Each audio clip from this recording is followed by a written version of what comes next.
Welcome back. ഇന്നത്തെ video എന്ന് പറയുന്നത് നമ്മുടെ എക്സാം സീരീസിലെ സെക്കൻഡ് എപ്പിസോഡാണ്. അപ്പോൾ ഇന്ന് ഞാൻ ഡിസ്കസ് ചെയ്യാൻ പോകുന്നത് ഇംഗ്ലീഷ് എക്സാമിനെ കുറിച്ചാട്ടോ. അപ്പോൾ ഇംഗ്ലീഷ് എങ്ങനെ നിങ്ങൾക്ക് മാർക്ക് സ്കോർ ചെയ്യാം, പിന്നെ എന്തൊക്കെ PYQs ആണോ ചെയ്യേണ്ടത്, ഗ്രാമേഴ്സും സംഭവങ്ങളൊക്കെയാണ് പറഞ്ഞുതരാൻ പോകുന്നത്.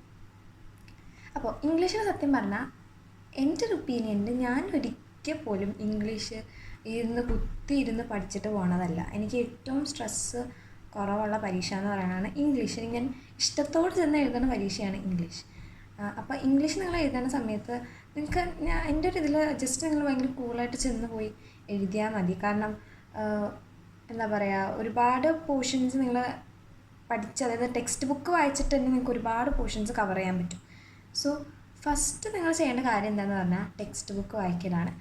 മാക്സിമം വായിക്കുക. അതായത് അപ്രിസിയേഷൻ ആയിക്കോട്ടെ, അതായത് ലൈൻ ബൈ ലൈൻ അപ്രിസിയേഷൻ ഇങ്ങനെ വായിച്ച് ആ ലൈനിൻ്റെ അർത്ഥം എന്താണ് അങ്ങനെ നോട്ട് ചെയ്ത് പോവുക. അപ്രിസിയേഷൻ്റെ കേസിൽ, അതായത് പോയത്തിൻ്റെ കേസിൽ.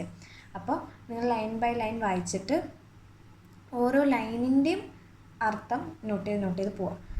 കാരണം നിങ്ങൾക്ക് എക്സാമിന് അതൊരു ക്വസ്റ്റ്യൻ ആയിട്ട് വരും. അതായത് ഒരു ഫുൾ പോയം തരണം എന്നില്ല, ഒരു പോയത്തിൻ്റെ ഒരു പോർഷൻ ആയിരിക്കും തരാം, ഒരു സ്റ്റാൻസ ആയിരിക്കും തരാം. എന്നിട്ട് ആ സ്റ്റാൻസയുടെ അർത്ഥം എഴുതാനാണ് നിങ്ങൾക്ക് വരാം.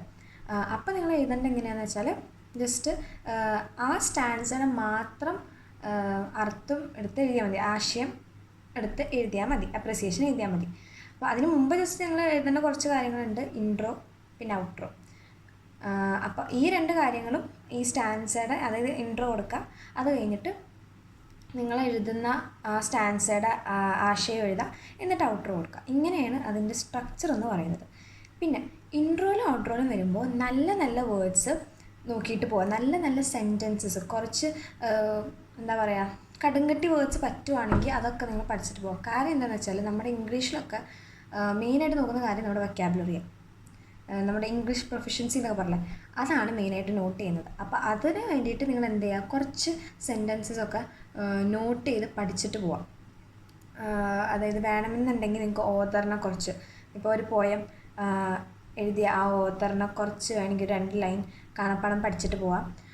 പിന്നെ ഔട്ട്രോയിൽ നിങ്ങൾക്ക് നല്ല ലാംഗ്വേജ് എങ്ങനെയായിരുന്നു, അല്ലെങ്കിൽ ആ പോയത്തിന് it's a very optimistic poem എന്നൊക്കെ പറഞ്ഞ് കുറച്ച് എന്താ പറയുക, നമ്മൾ സാധാരണ ഉപയോഗിക്കുന്നത് കുറച്ച് അഡ്വാൻസ്ഡ് ഇംഗ്ലീഷ് വേർഡ്സ് ഉപയോഗിച്ച് കാണാപ്പാടം പഠിച്ചിട്ട് പോകാം. കാരണം അത് വേർത്താണ്. അത് കാണുമ്പോൾ തന്നെ ടീച്ചർമാർ നമ്മൾ മാർക്ക് കിട്ടുള്ളൂ. കാര്യം നമുക്ക് വൊക്കാബുലറി ഉണ്ട്, ഇംഗ്ലീഷ് ലാംഗ്വേജ് നമുക്ക് നല്ലോണം അറിയാം എന്നുള്ള ഒരു തോട്ട് അതിലുണ്ടാക്കും. അതാണ് മെയിനായിട്ട് അവർ നോട്ട് ചെയ്യുന്നത്. അപ്പോൾ അതിന് വേണ്ടിയിട്ട് നിങ്ങൾ മാക്സിമം ഇതേപോലത്തെ ഔട്ട്രോ ഇൻട്രോ ഒക്കെ നിങ്ങൾക്ക് ലേബർ ഇന്ത്യയിൽ വേണമെങ്കിൽ ലേബർ ഇന്ത്യയെ നോക്കാം, ഗൂഗിളിലോ യൂട്യൂബ് ക്ലാസ്സസോ ഒക്കെ നോക്കിയിട്ട് നല്ല സെൻറ്റൻസസ് ഔട്ട്രോയിലും ഇൻട്രോയിലും കൊടുക്കാൻ പറ്റിയ സെൻറ്റൻസസ് നോട്ട് ചെയ്ത് പോകാം. പിന്നെ രണ്ടാമത്തെ കാര്യം എന്താണെന്ന് വെച്ചാൽ ഇതേപോലെ തന്നെ ടെക്സ്റ്റ് തന്നെ കഥകളും വായിക്കുക. അതും നല്ല രീതിയിൽ ഇതുള്ള ഓരോ ക്യാരക്ടേഴ്സ് ഉണ്ടെങ്കിൽ ആ ക്യാരക്ടേഴ്സിനെ കുറച്ച് എഴുതാൻ പറ്റും. ജസ്റ്റ് ക്യാരക്ടർ സ്കെച്ച് പോലും എൻ്റെ ഒരു ഇതിൽ നിങ്ങൾ പഠിച്ചു പോകേണ്ട ആവശ്യമില്ല. നിങ്ങൾ ക്യാരക്ടർ സ്കെച്ച് പോലും നിങ്ങൾക്ക് ടെക്സ്റ്റ് പോയി വായിച്ച് എഴുതാവുന്ന കാര്യമുള്ളൂ. പിന്നെ ക്യാരക്ടർ സ്കെച്ച് എഴുതുന്ന സമയത്ത് നിങ്ങൾ എങ്ങനെയാണ് എഴുതേണ്ടത്, അതായത് ഇപ്പോൾ ഫോർ എക്സാമ്പിൾ ഞാൻ പറയാം, റാം എന്ന് പറഞ്ഞൊരു ക്യാരക്ടറാണെന്ന് വെച്ചോ. ഇപ്പോൾ Ram helped an old man എന്നൊരു സെൻറ്റൻസ് ആണെന്ന് വെച്ചോ. അങ്ങനെ ഇത് ഹീ ഹെൽപ്സ് ഓൾഡ് പീപ്പിൾ എന്ന് നമ്മൾ ക്യാരക്ടർ സ്കെച്ചിൽ പോയിൻ്റ് എഴുതി. അത് കഴിഞ്ഞിട്ട് നമ്മൾ എഴുതേണ്ട ഒരു കാര്യമുണ്ട്, this shows his loving personality or his helping mentality. അങ്ങനെ നമ്മൾ എഴുതാം. അതായത് ഒരു ലൈൻ എഴുതാം, അത് കഴിഞ്ഞിട്ട് അതിൽ നിന്ന് റാമിൻ്റെ ശരിക്കും എന്ത് ക്വാളിറ്റിയാണ് അവിടെ കാണുന്നത്, റാം എന്ന് പറഞ്ഞാൽ ഇപ്പം ഞാൻ എക്സാമ്പിൾ പറഞ്ഞാണ്, റാമിൻ്റെ എന്ത് ക്വാളിറ്റിയാണ് കാണുന്നത് അതേപോലെ എടുത്ത് എഴുതണം. ഇപ്പോൾ ഫോർ എക്സാമ്പിൾ വേറൊരു എക്സാമ്പിൾ പറയുകയാണെങ്കിൽ Lily works every day to help her mother എന്നൊരു സെൻറ്റൻസ് എന്ന് വെച്ചോ. ഒരു കഥയിലെ ഒരു സെൻറ്റൻസാന്ന് വെച്ചോ. നമ്മൾ ക്യാരക്ടർ സ്കെച്ചിൽ ലില്ലിയുടെ ക്യാരക്ടർ സ്കെച്ച് ചോദിച്ചു, നമ്മൾ ആ സെൻറ്റൻസ് നമ്മളെടുത്ത് എഴുതി, Lily works every day to help her mother എന്ന് നമ്മൾ എഴുതി. അത് കഴിഞ്ഞിട്ട് നമ്മൾ എഴുതേണ്ട സെൻറ്റൻസാണ് this shows her love towards a mother എന്ന് എഴുതാം. അല്ലെങ്കിൽ നമുക്കിപ്പോൾ ഫോർ എക്സാമ്പിൾ വേറെ എന്താ എഴുതാം, this shows her knowledge of her responsibility. This shows that she knows her responsibility even from a young age. അങ്ങനെയൊക്കെ എഴുതാം. അതായത് അതിൽ നിന്ന് എന്ത് ക്വാളിറ്റിയാണ് നമുക്ക് കാണാൻ പറ്റുന്നത്, ഇതിൽ നിന്ന് നമുക്ക് എന്ത് മനസ്സിലാക്കാം, അങ്ങനെ എടുത്ത് എഴുതണം. അത് അങ്ങനെയൊക്കെ എടുത്ത് എഴുതുകയാണെങ്കിൽ നിങ്ങൾക്ക് ഡെഫിനറ്റ്ലി മാർക്സ് കിട്ടും. പിന്നെ പറയുകയാണെങ്കിൽ കുറച്ച് കാര്യങ്ങൾ, സ്ഥിരം വരുന്ന കുറച്ച് കാര്യങ്ങൾ, അതിൻ്റെ സ്ട്രക്ചർ നോട്ട് ചെയ്ത് വെക്കുക. ഫോർ എക്സാമ്പിൾ ലെറ്റർ, ഡയറിക്കൊന്നും വലിയ സ്ട്രക്ചറൊന്നും ഇല്ല, എന്നാലും ഡയറി, ലെറ്റർ, പിന്നെ ഇമെയിൽസ് ചോദിക്കാറുണ്ടെങ്കിൽ അത്, ഇമെയിൽസ് ചോദിക്കാറുണ്ട് സാധാരണ, അപ്പോൾ അത് നോക്കി വെക്കുക. പിന്നെ ഫോർമൽ ലെറ്ററും ഇൻഫോർമൽ ലെറ്ററും രണ്ടാണ്. അപ്പോൾ ഫോർമൽ ലെറ്ററുടെ സ്ട്രക്ചർ നല്ലോണം പഠിച്ചിട്ട് പോവുക. പോസ്റ്റർ, അപ്പോൾ ഇങ്ങനത്തെ കുറച്ച് സാധനങ്ങളൊക്കെ സ്ഥിരം ചോദിക്കുന്ന, നമുക്ക് എന്തായാലും വരും എന്ന് ഉറപ്പുള്ള സംഗതികളാണ്.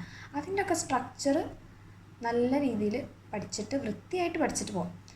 കാരണം അതിലൊക്കെ നമുക്ക് മാർക്ക് സ്കോർ ചെയ്യാൻ പറ്റുന്ന കാര്യങ്ങളാണ്. അതൊന്നും ഒരുപാട് സ്ട്രെസ്സൊന്നും ചെയ്ത്, ഞാൻ പറഞ്ഞല്ലോ SSLC എക്സാം എന്ന് പറയുന്നത് ലിബറലായിട്ടാണ് സാധാരണ നോക്കാറുള്ളത്. ഒരുപാട് അങ്ങോട്ട് ഇൻറ്റൻസ് ആയിട്ടൊന്നും നോക്കില്ല. അപ്പോൾ അതിൻ്റെ സ്ട്രക്ചർ തന്നെ നിങ്ങൾ കറക്റ്റാക്കി തന്നെ നല്ല മാർക്ക് നിങ്ങൾക്ക് കിട്ടും. പിന്നെ പോസ്റ്ററൊക്കെ ആണെങ്കിൽ കുറേ ഡീറ്റെയിൽസ് അവർ തന്നെ തന്നിട്ടുണ്ടാവും. ഫോർ എക്സാമ്പിൾ നോട്ടീസ് ആണെങ്കിൽ എന്താ, നിങ്ങൾക്കറിയാലോ, പെട്ടി വരയ്ക്കുക, സ്കൂളിൻ്റെ പേര് ഏതാ, നമ്മുടെ സ്കൂളിൻ്റെ പേര് എഴുതരുത്, ABC സ്കൂൾ എന്നാണെങ്കിൽ ABC സ്കൂൾ, അല്ലെങ്കിൽ ഗവൺമെൻറ് സ്കൂൾ, അങ്ങനെ എഴുതാവുള്ളൂ.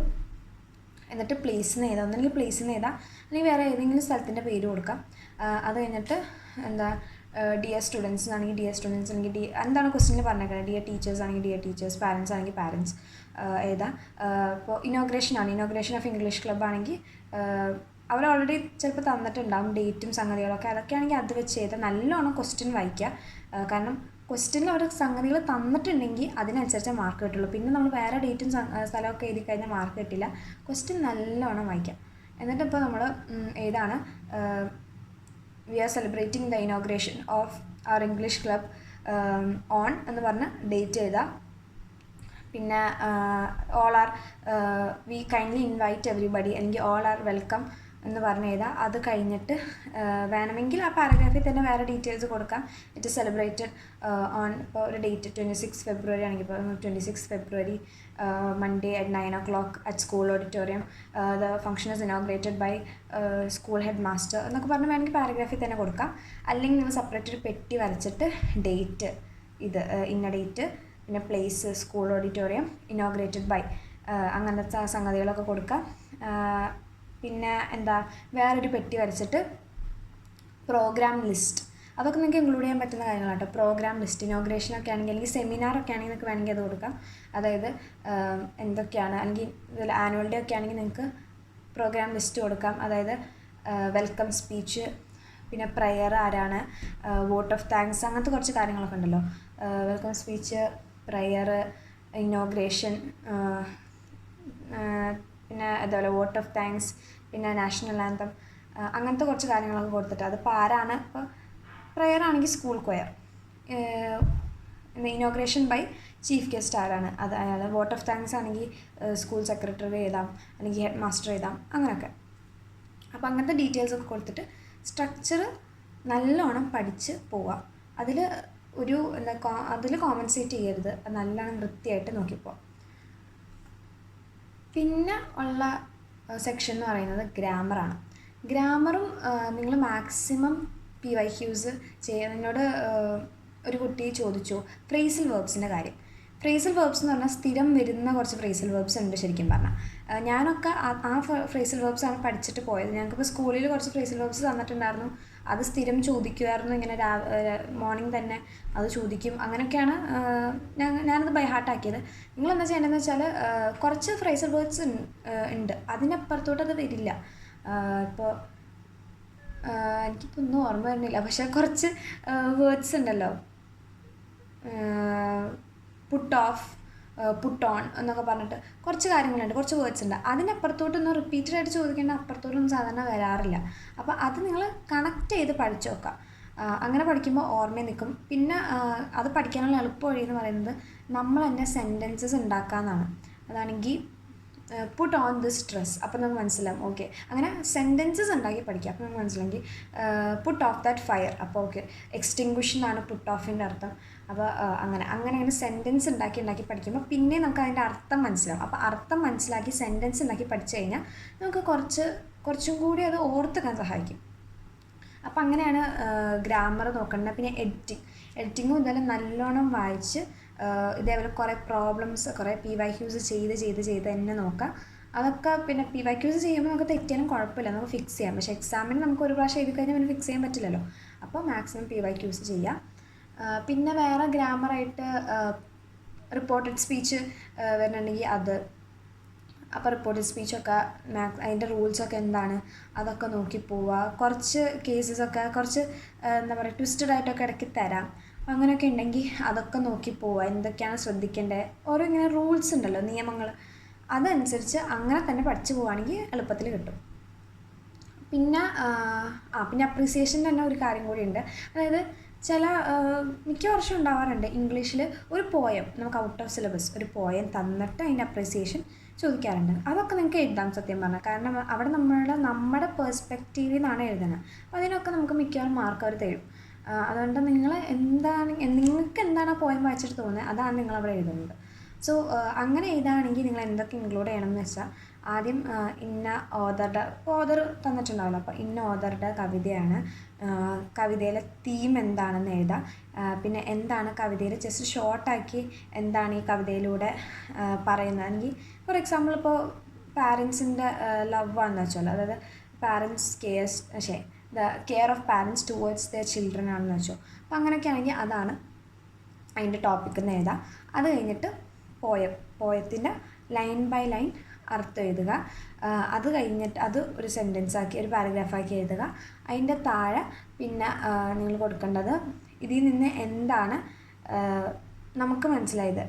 നമ്മൾ ലൈൻ ബൈ ലൈൻ അർത്ഥം എഴുതിയല്ലോ. അപ്പോൾ ഞങ്ങൾക്ക് +1 ഒരു ക്വസ്റ്റ്യൻ അങ്ങനെ വന്നായിരുന്നു ലാസ്റ്റ് ഇംഗ്ലീഷിൽ, ദ റോഡ് നോട്ട് ടേക്ക് എന്ന് പറയുന്നത്. അപ്പോൾ അതിൽ എൻ്റെ പേഴ്സ്പെക്റ്റീവ് എനിക്ക് മനസ്സിലായത്, ദ ഓത്തർ ഇതിൽ കറക്റ്റായിട്ട് ആ പോയത്തിൻ്റെ തീം അങ്ങോട്ട് ഡയറക്റ്റായിട്ട് തരുന്നില്ല. അതായത് ഇതിൻ്റെ എക്സാമ്പിൾ ഞാനിപ്പോൾ പറഞ്ഞുതരാം. ഓതർ 2 വഴി കണ്ടു. ഒരു വഴിയിൽ ആൾക്കാർ സ്ഥിരം നടക്കുന്ന ഒരു പാതയാണെന്ന് മനസ്സിലായി, അതിൻ്റെ ലക്ഷണങ്ങൾ കാണാറുണ്ട്. മറ്റേ വഴി ആരും നടക്കാത്ത ഒരു പാത്താന്ന് മനസ്സിലായി. അപ്പോൾ കവി അതാണ് ചൂസ് ചെയ്തത്. അപ്പോൾ അതിൽ നിന്നിപ്പോൾ ഞാൻ മനസ്സിലാക്കിയത് നമ്മൾ റിസ്ക് എടുക്കാൻ തയ്യാറായിരിക്കണം. നമ്മളെല്ലാവരും പോകുന്ന പോലെ എല്ലാവരും പോകുന്നത് കൊണ്ട് ആ പാത്ത് ചൂസ് ചെയ്യണം എന്നില്ല. നമുക്ക് ശരിയാണെന്ന് തോന്നുന്ന ചോയ്സസ് ആണ്. ഇവിടെ പാത്തിനെ ഞാനിപ്പോൾ ചോയ്സ് എന്നുള്ള രീതിയിലാണ് എടുത്തേക്കുന്നത്. അതേപോലെ ഓരോ കാര്യങ്ങൾ എന്താണ് ഇവിടെ ഉദ്ദേശിച്ചിരിക്കുന്നത്, പിന്നെ ഇതിൻ്റെ തീം എന്താണ്. ഇപ്പോൾ ഈ കവിതയാണെങ്കിൽ നമ്മൾ ചോയ്സ് എടുക്കാൻ നമ്മുടെ റിസ്ക് എടുക്കാൻ നമ്മൾ റെഡി ആയിരിക്കണം. മറ്റുള്ളവർ പോകുന്ന പാത്തിലൂടെ തന്നെ നമ്മൾ ഫോളോ അപ്പ് ചെയ്യണം എന്നില്ല എന്നൊക്കെ പറഞ്ഞ് നമുക്ക് എഴുതാം. അത് കഴിഞ്ഞ് പിന്നെ ഉള്ളതാണ് പോയറ്റിക് ഡിവൈസസ്. അത് നിങ്ങൾ എന്താണെന്ന് മനസ്സിലാക്കി തന്നെ പോവാം. കാരണം നമുക്കിപ്പോൾ ഞാൻ പറഞ്ഞല്ലോ, നമുക്കിപ്പോൾ പഠിക്കാനുള്ളൊരു പോയത്തിൽ നിന്ന് തന്നെ നമുക്ക് അപ്രിസിയേഷൻ എഴുതാൻ വരുമല്ലോ. അതിൽ നിന്ന് നമുക്ക് ആ തന്ന സ്റ്റാൻസിൽ നിന്ന് തന്നെ നമുക്ക് പോയറ്റിക് ഡിവൈസസ് എടുത്ത് എഴുതാൻ പറ്റണം. അങ്ങനെയൊക്കെ നമുക്ക് അറിഞ്ഞു കഴിഞ്ഞാൽ പിന്നെ നമ്മൾ പഠിച്ചിട്ട് പോകേണ്ട ആവശ്യമില്ല ഇംഗ്ലീഷ് പരീക്ഷയൊന്നും. അപ്പോൾ അതൊക്കെ നമ്മൾ എടുത്ത് എഴുതാൻ എന്താ പറയുക നോട്ട് ചെയ്ത് വെക്കുക. അതായത് എന്താണ് പേഴ്സോണിഫിക്കേഷൻ, എന്താണ് ആലിട്രേഷൻ, എന്താണ് ആസനൻസ്, എന്താണ് വിഷ്വൽ ഇമേജസ്, എന്താണ് ഓഡിറ്ററി ഇമേജസ്, അങ്ങനത്തെ കുറച്ച് കാര്യങ്ങൾ, മെറ്റഫർ, സിമിലി, അതൊക്കെ എന്താണെന്നൊക്കെ അറിഞ്ഞിരിക്കണം. അതൊക്കെ സ്ഥിരം നമ്മൾ ഉപയോഗിക്കുന്ന എല്ലാ പോയത്തിലും ഉപയോഗിക്കുന്ന കുറച്ച് പോയറ്റിക് ഡിവൈസസ്, അതൊക്കെ മാക്സിമം അറിഞ്ഞിരിക്കാം. പിന്നെ എന്തെങ്കിലും എക്സ്ട്രാ ആയിട്ട് പുതിയ പോയറ്റിക് ഡിവൈസസ് ചില പോയത്തിൽ ഉണ്ടാവാറുണ്ട്.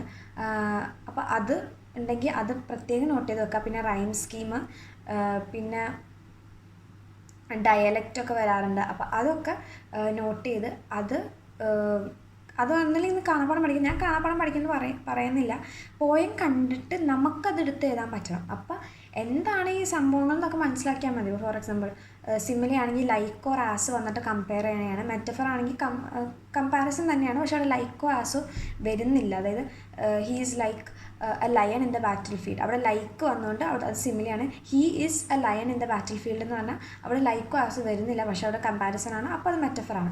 അങ്ങനെ നമ്മൾ മനസ്സിലാക്കി പഠിക്കുക. പിന്നെ ആലിട്രേഷൻ എന്ന് പറയുന്നത് റിപ്പീറ്റേഷൻ ഓഫ് സൗണ്ട്സ് അല്ലെങ്കിൽ വൊവൽസ്, ആസണൻസ്, അങ്ങനെയൊക്കെ പറഞ്ഞിട്ട് നിങ്ങൾ എല്ലാത്തിൻ്റെ എന്താണ് സംഭവങ്ങളെന്ന് മനസ്സിലാക്കി കറക്റ്റായിട്ട് നോട്ട് ചെയ്തിട്ട് നിങ്ങൾ പോവുക. കാണാപ്പാടം പഠിക്കുമ്പോൾ നമുക്ക് മിസ്റ്റേക്ക് വരാൻ ചാൻസ് ഉണ്ട്. ഇതൊരു പോയിന്റ് തന്നു കഴിയുമ്പോൾ അതിൽ നിന്ന് എടുത്ത് എഴുതാൻ പറ്റുന്ന രീതിയിൽ പഠിച്ചിട്ട് ചെല്ലാം. അപ്പോൾ നമുക്ക് അപ്രിസിയേഷൻസൊക്കെ നല്ല വൃത്തിയായിട്ട് എഴുതാൻ പറ്റും. പിന്നെ അപ്പോൾ അത്രയൊക്കെ ഉള്ളൂ ഇംഗ്ലീഷിൽ മെയിനായിട്ട് പറയാനുള്ളത്. മാക്സിമം ഇതേപോലെ നല്ലോണം കഥ മനസ്സിലാക്കുക, ആശയം മനസ്സിലാക്കുക, നല്ലോണം ടെക്സ്റ്റ് ഒന്ന് വായിച്ചു പോവുക, ഗ്രാമർ പോർഷനിൽ ഇതേപോലെ പോയറ്റിക് ഡിവൈസസ് പഠിച്ചു പോവുക. ഗ്രാമർ നിങ്ങൾ ഇതേപോലെ ഫ്രേസൽ വെർബ്സ് കാര്യങ്ങളൊക്കെ ആണെങ്കിൽ നിങ്ങൾ എന്താ സ്ഥിരം വരുന്ന കുറച്ച് ഫ്രേസൽ വെർബ്സ് ഉണ്ട്, അതിൻ്റെയൊക്കെ വീഡിയോസ്, യൂട്യൂബ് വീഡിയോസൊക്കെ ഒന്ന് കണ്ടു നോക്കുക. റൂൾസൊക്കെ മനസ്സിലാക്കിയിട്ട് തന്നെ നിങ്ങൾ എന്താ പറയുക ക്വസ്റ്റ്യൻ പേപ്പേഴ്സ് PYQs ചെയ്ത് നോക്കുക. PYQs കുറേ ചെയ്യാം. എന്നിട്ട് നമ്മൾ ഇപ്പോൾ ഗ്രാമർ ആണെങ്കിൽ നമ്മൾ പഠിച്ച റൂൾസ് ഉപയോഗിച്ചിട്ട് ചെയ്ത് നോക്കുമ്പോൾ ആൻസർ കിട്ടണുണ്ടോ എന്ന് നോക്കാം. പിന്നെ എന്തെങ്കിലും നിങ്ങൾക്ക് ഒരു പോർഷൻ കിട്ടുന്നില്ല എന്നുണ്ടെങ്കിൽ വേണമെന്നുണ്ടെങ്കിൽ മാത്രം അതിന് ഡ്രോപ്പ് ചെയ്യുക. കാരണം അത് ചിലപ്പോൾ ഫ്രേസൽ വെർബ്സിന് ഒരു 2 മാർക്കും 3 മാർക്കിൻ്റെ ക്വസ്റ്റ്യൻസ് ഒക്കെ ആണെങ്കിൽ വേറെ ഏതെങ്കിലും പാസീവ് വോയിസ് ഒക്കെ ആണെങ്കിൽ ചിലപ്പോൾ ഒരു 3 മാർക്കിൻ്റെ അതാണെങ്കിൽ വേണമെങ്കിൽ വിടാം. പക്ഷെ ഫുൾ മാർക്കിലോട്ടാണ് നിങ്ങൾ മാക്സിമം ഉദ്ദേശിക്കുന്നുണ്ടെങ്കിൽ അത് പഠിച്ചിട്ട് തന്നെ പോകുക. അല്ലെങ്കിൽ കിട്ടുന്നില്ല എന്നുണ്ടെങ്കിൽ അത് ലാസ്റ്റത്തേക്ക് വെക്കുക. കാരണം ബാക്കിയെല്ലാം കവർ ചെയ്തിട്ട് പിന്നെ അതിലോട്ട് പോയാൽ മതി. അത്രയൊക്കെ ഉള്ളൂ. നിങ്ങൾക്ക് യൂസ്ഫുൾ ആണെന്ന് വിചാരിക്കുന്നു.